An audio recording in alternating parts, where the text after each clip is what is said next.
Axşamınız xeyir dostlar. Hər gecə bir nağıl dinləməkdən yorulmadınız ki? Elə isə keçid alaq növbəti nağılımıza.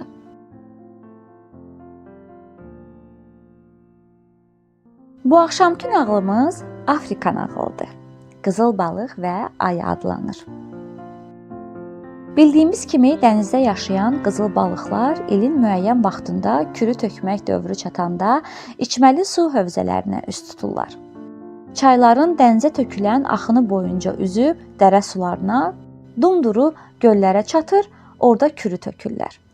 Qızıl balıqlar şirin su hövzələrində kürü tökdükdən sonra gəldikləri yolla üzərək yenidən dənizə qayıdırlar. Geri qayıtmaq onlar üçün heç də çətin deyil, çünki axın istiqamətində dağlardan üzüaşağı üzürlər.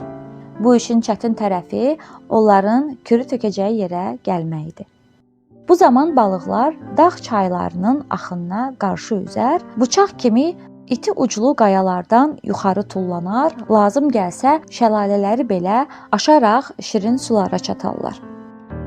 Qızıl balıqlar bu səyahət sayəsində sıçrayaraq tərsinə üzmək üsulunu yaxşı öyrənirlər. Qızıl balıqların suyun içində sıçraya-sıçraya axına qarşı üzməyi ən çox ayıların işinə yarayır. Onlar qızıl balıqların kürü tökmə mövsümündə çay sahillərində gözləyir, suyun içində güc bəla ilə hərəkət edən ətli balıqları tutaraq yaxşıca qarınlarını doyururlar. İndi danışacağımız nağıl da dağ göllərinə çatmaq üçün çətin səfərə çıxan qızıl balıqla ayı haqqındadır. Qızıl balıq kürü tökəcəyi yerə çatmağa az qalmış, son maneələri aşaraq tullanmağa çalışarkən ayı onu havada uçan ağcaqanad kimi ovladı. Qızıl balıq ayının caynaqlarının ətinə batdığını hiss etsə də, çırpınıb çabalamaqla xilas ola biləcəyini dərhal anladı. Bunu dərk edərək sevinclə qışqırdı. Dostum, gördün necə yüksəyə sıçradım? Mən 2 metr 8 santimetr yuxarı tullanaraq bütün qızıl balıqların rekordunu keçdim.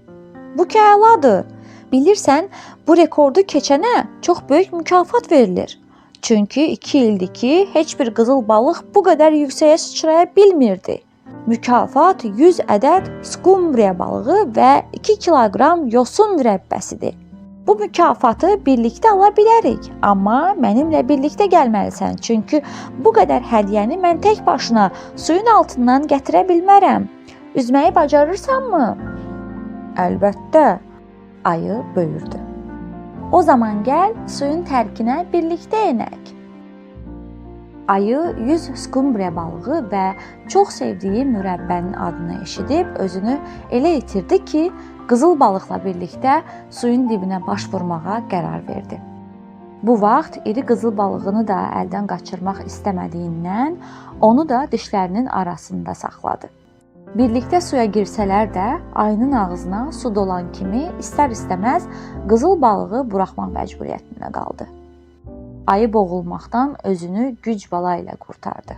Onun dişindən çıxan qızıl balıq isə bu son manevri də aşıb dumduru, tərtəmiz suyu olan dağ gölünə çatdı.